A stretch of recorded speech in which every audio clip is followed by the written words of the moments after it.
ഏറ്റവും അവസാനത്തെ ലോക്സഭാ തെരഞ്ഞെടുപ്പിനകത്ത് മധുര, ഡിണ്ടിഗൽ, രാജസ്ഥാനിലെ സിക്കർ ഈ 3 മണ്ഡലങ്ങളിലും CPM-നെ പിന്തുണച്ച പ്രസ്ഥാനമാണ് ജമാഅത്തെ ഇസ്ലാമി. അതായത് ആകെ 4 MP-മാരാണ് ഇവിടെ CPM-നുള്ളത്.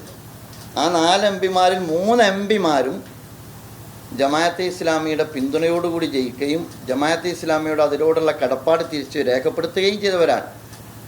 ഈ കഴിഞ്ഞ ഇലക്ഷനിൽ കേരളത്തിന് പുറത്ത് പലയിടങ്ങളിലും സഹകരിക്കുന്നുണ്ട്. ആ ജമാഅത്തെ ഇസ്ലാമിയെ കേരളത്തിൽ എന്തിനാണ് ഭീകരവൽക്കരിക്കുന്നത് എന്ന് സാമാന്യ ബുദ്ധിയുള്ള മനുഷ്യന്മാർക്ക് മനസ്സിലായി തുടങ്ങിയിരിക്കുന്നു എന്നതിൻ്റെ കൂടി ഏറ്റവും നല്ല റിസൾട്ടാണ് ഈ ഇലക്ഷനിലുണ്ടായത് എന്ന് നമുക്ക് കാണാവുന്നതാണ്.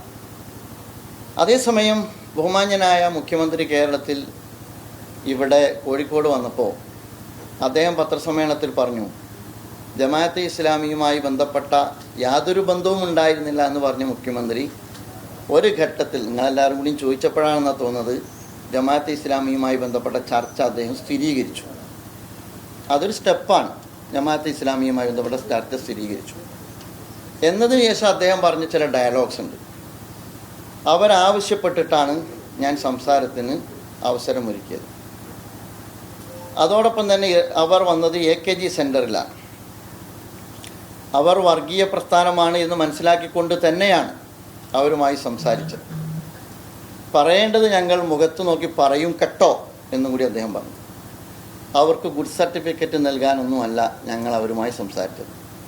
വളരെ വിനയത്തോടു കൂടി പറയാനുള്ളത്, അങ്ങനെ ഒരു ഗുഡ് സർട്ടിഫിക്കറ്റ് ജമാഅത്തെ ഇസ്ലാമി CPM-ൽ നിന്നോ ഏതെങ്കിലും രാഷ്ട്രീയ പ്രസ്ഥാനങ്ങളിൽ നിന്നോ ഭരണകൂടത്തിൽ നിന്നോ ആഗ്രഹിക്കുന്നില്ല എന്നാണ് ആദ്യം ഉണർത്താൻ ആഗ്രഹിക്കുന്നത്. കാരണം ജമാഅത്തെ ഇസ്ലാമി ഇസ്ലാമികമായ വിശ്വാസ പ്രമാണത്തിലാണുള്ളത്. അതനുസരിച്ച് സൃഷ്ടിച്ച ദൈവത്തിൻ്റെ, അനുഗ്രഹമുടയവനായ ദൈവത്തിൻ്റെ ഗുഡ് സർട്ടിഫിക്കറ്റ് മാത്രമേ നമ്മൾ ആഗ്രഹിക്കുന്നുള്ളൂ. പിന്നെ നമ്മളൊരു കർമ്മപുസ്തകത്തെക്കുറിച്ച് ഞങ്ങളൊക്കെ വിശ്വാസ പ്രമാണം അനുസരിച്ച് പഠിക്കുന്നുണ്ട്.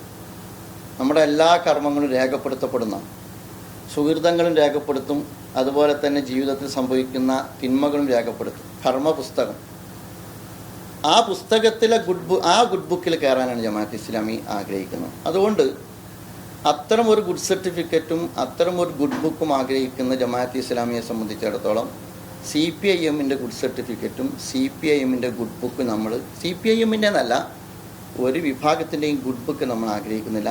ജനങ്ങളോടൊപ്പം ജനങ്ങളുടെ ഫീഡ്ബാക്കിന് നമ്മൾ ഗുണപരമായി വിലയിരുത്തുമെന്നാണ് അതുമായി ബന്ധപ്പെട്ട് പറയാനുള്ളത്. മാത്രമല്ല, ആ കാലമൊക്കെ കഴിഞ്ഞു എന്ന് മുഖ്യമന്ത്രി മനസ്സിലാക്കണം. ഭൂമി ജമ്മിത്വത്തിൻ്റെ കാലം മാത്രമല്ല, രാഷ്ട്രീയ ജമ്മിത്വത്തിൻ്റെയും കാലം കഴിഞ്ഞിട്ടുണ്ട്. നമ്മൾ മനസ്സിലാക്കേണ്ട ഒരു കാര്യം, കേരളത്തിലൊരു ഏജൻസി സർക്കുലർ സർട്ടിഫിക്കറ്റ്, തീവ്രവാദ സർട്ടിഫിക്കറ്റ്, വർഗീയവാദ സർട്ടിഫിക്കറ്റ്, അങ്ങനെ ഒരു ഏജൻസിയെ AKG സെൻറ്ററിൽ കേരളീയ സമൂഹം അസൈൻ ചെയ്തതായിട്ട് എനിക്കറിയില്ല. അതുകൊണ്ട് അത്തരം ഒരു സർട്ടിഫിക്കറ്റിന് ക്യൂ നിൽക്കുന്ന ഗതികേട് കേരളത്തിൽ ഏതെങ്കിലും ഒരു സാമൂഹ്യ സംഘടനയ്ക്കുള്ളതായിട്ട് ഞാൻ മനസ്സിലാക്കുന്നില്ല.